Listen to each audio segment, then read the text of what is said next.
Penguin Random House Audio presents The Girl in the Spider's Web by David Lagercrantz, translated from the Swedish by George Goulding, read for you by Simon Vance. Prologue. 1 year earlier. This story begins with a dream, and not a particularly spectacular one at that. Just a hand beating rhythmically and relentlessly on a mattress in a room on Lundergatan. Yet it still gets Lisbeth Salander out of her bed in the early light of dawn. Then she sits at her computer and starts the hunt. Part 1. The Watchful Eye. November 1st to 21st. The NSA, or National Security Agency, is a U.S. federal authority that reports to the Department of Defense. The head office is in Fort Meade, Maryland, by the Patuxent Freeway. Since its founding in 1952, the NSA has been engaged in signals surveillance, these days mostly in connection with Internet and telephone traffic. Time after time its powers have been increased, and now it monitors more than 20 billion conversations and messages every 24 hours. Chapter 1. Early November. Franz Balder had always thought of himself as a lousy father. He had hardly attempted to shoulder the role of father before, and he did not feel comfortable with the task now that his son was 8.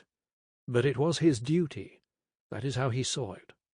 The boy was having a rough time living with Balder's ex-wife and her obnoxious partner Lasse Westman.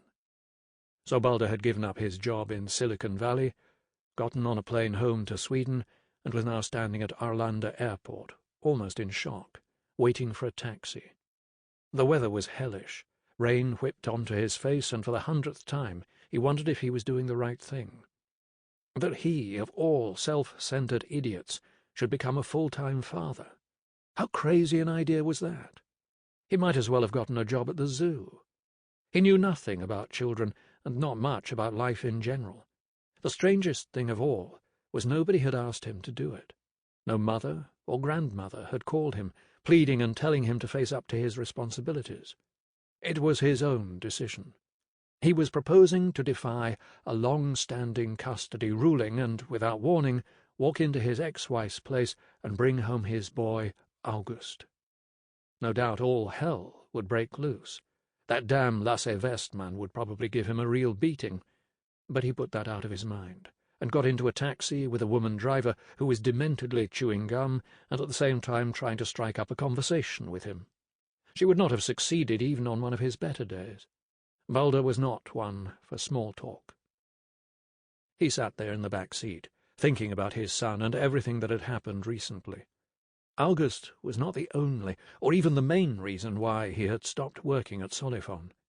His life was in turmoil, and for a moment he wondered if he really knew what he was getting himself into. As the taxi came into the Vasastan neighborhood, Balder felt as if all the blood was draining from his body. But there was no turning back now.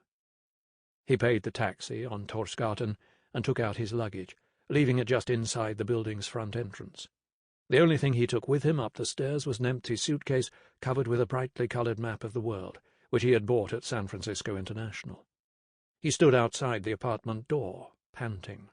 With his eyes closed, he imagined all the possible scenarios of fighting and screaming, and actually, he thought, you could hardly blame them. Nobody just turns up and snatches a child from his home, least of all a father whose only previous involvement had consisted of depositing money into a bank account. But this was an emergency, so he steeled himself and rang the doorbell, resisting the urge to run away. At first there was no answer. Then the door flew open, and there was Westman, with his piercing blue eyes and massive chest and enormous fists. He seemed built to hurt people, which was why he so often got to play the bad guy on screen, even if none of the roles he played, Balder was convinced of this, were as evil as the person he was in real life. "Christ!" Westman said. "Look what we have here! The genius himself has come to visit." "I'm here to fetch August," Balder said. "You what?"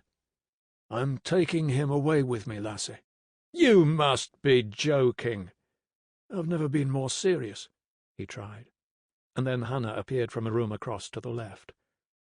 True, she was not as beautiful as she had once been. There had been too much unhappiness for that, and probably too many cigarettes and too much drink as well. But still he felt an unexpected wave of affection, especially when he noticed a bruise on her throat. She seemed to want to say something welcoming, even under the circumstances, but she never had time to open her mouth. "Why should you care all of a sudden?" Westman said. "Because August has been through enough. He needs a stable home." "And you think you can provide that, you freak? Since when have you done anything except stare at a computer screen?" "I've changed," he said, feeling pathetic, in part because he doubted that he had changed one little bit.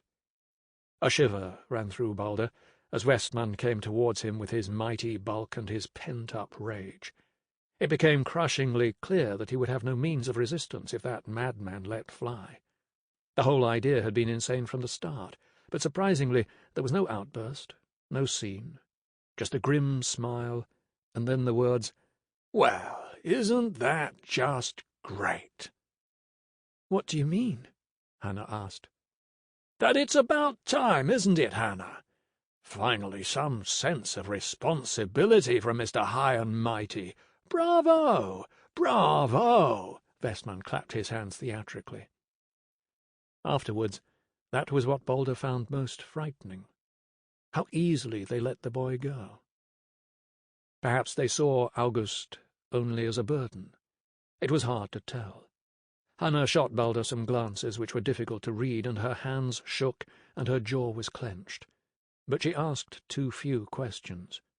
She should really have been cross-examining him, making thousands of demands, warning him and worrying that the boy's routine would be upset. But all she said was, "Are you sure about this? Will you manage?" "I'm sure," he said. Then they went to August's room. Balder had not seen him for more than a year, and he felt ashamed. How could he have abandoned such a boy? He was so beautiful and strangely wonderful, with his curly, bushy hair and slender body and serious blue eyes, engrossed in a gigantic jigsaw puzzle of a sailboat. His body seemed to cry out, "Don't disturb me," and Balder walked up to him slowly, as if approaching an exotic creature. He nonetheless managed to get the boy to take hold of his hand and follow him out into the corridor. He would never forget it. What was August thinking? What did he imagine was happening? He neither looked up at him nor at his mother, and of course he ignored all the waving and the words of farewell. He just vanished into the lift with Balder. It was as simple as that. August was autistic. He was most likely also mentally disabled, even though they had not received unequivocal advice on that point, and anyone who saw him from afar might suspect the opposite. His exquisite face radiated an air of majestic detachment, or at least suggested that he did not think it worth bothering with his surroundings. But when you looked at him closely, there was something impenetrable in his gaze. He had yet to say his first word. In this, he had failed to live up to all the prognoses made when he was 2 years old.